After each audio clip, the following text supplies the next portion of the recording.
आज भी हमारे समाज में एक सवाल गूंजता है, तुम कौन सी जाति के हो?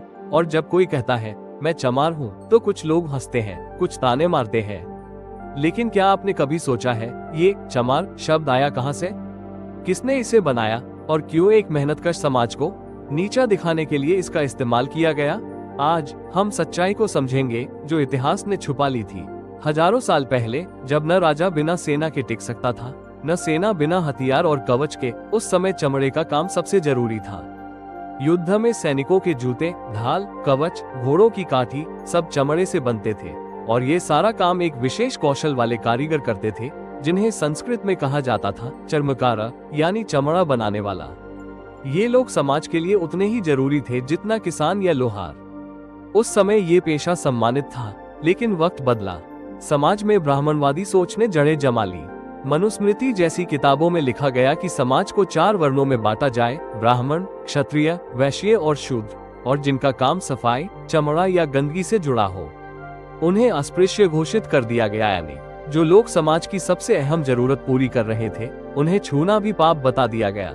यहीं से शुरू हुआ मेहनतकश समाज को नीचा दिखाने का एक सुनियोजित षड्यंत्र। संस्कृत का चर्मकार शब्द वक्त के साथ बदलकर चमार बन गया।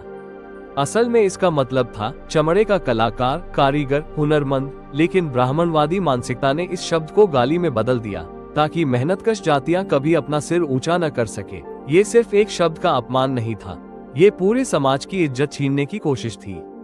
गांव में अलग बस्तियां, कुएं पर पानी न भरने देना, मंदिर में प्रवेश न देना, ये सब उसी सोच का नतीजा था। चमड़े का काम करने वालों को अछूत बना दिया गया ताकि वे हमेशा नीचे रहें, गरीब रहें और दबे रहें। ये कहानी सिर्फ चमार समाज की नहीं है, बल्कि हर उस जाति की है जिसे ब्राह्मणवादी व्यवस्था ने अस्पृश्य बनाया। फिर आए डॉक्टर भीमराव अंबेडकर। उन्होंने कहा, जाति ईश्वर ने नहीं बनाई, जाति इंसानों ने बनाई है, और जो इंसान ने बनाया है उसे इंसान खत्म भी कर सकता है। उन्होंने शिक्षा को हथियार बनाया, संविधान में बराबरी का अधिकार दिया और दलित समाज को जागरूक किया कि अपनी पहचान पर गर्व करो। चमार कोई गाली नहीं, ये उस समाज का नाम है जिसने अपने हुनर से इतिहास रचा। जूते बनाना, चमड़ा तैयार करना, डिजाइन करना, ये सिर्फ काम नहीं, एक कला है। आज यही कला बड़े बड़े ब्रांड्स के जरिए करोड़ों में बिक रही है। हमारी पहचान मेहनत से है, न कि जाति से। बाबा साहब ने कहा, शिक्षित बनो, संगठित बनो, संघर्ष करो। तो आओ, जाति नहीं इंसानियत को बड़ा करें, अपने हुनर पर गर्व करें और आने वाली पीढ़ी को सिखाएं कि मेहनत करने वाला कभी नीचा नहीं होता। जाति नहीं, बराबरी चाहिए। बाबा साहब का संदेश, शिक्षित बनो, संगठित बनो, संघर्ष करो। आज भी हमारे समाज में एक सवाल गूंजता है, तुम कौन सी जाति के हो?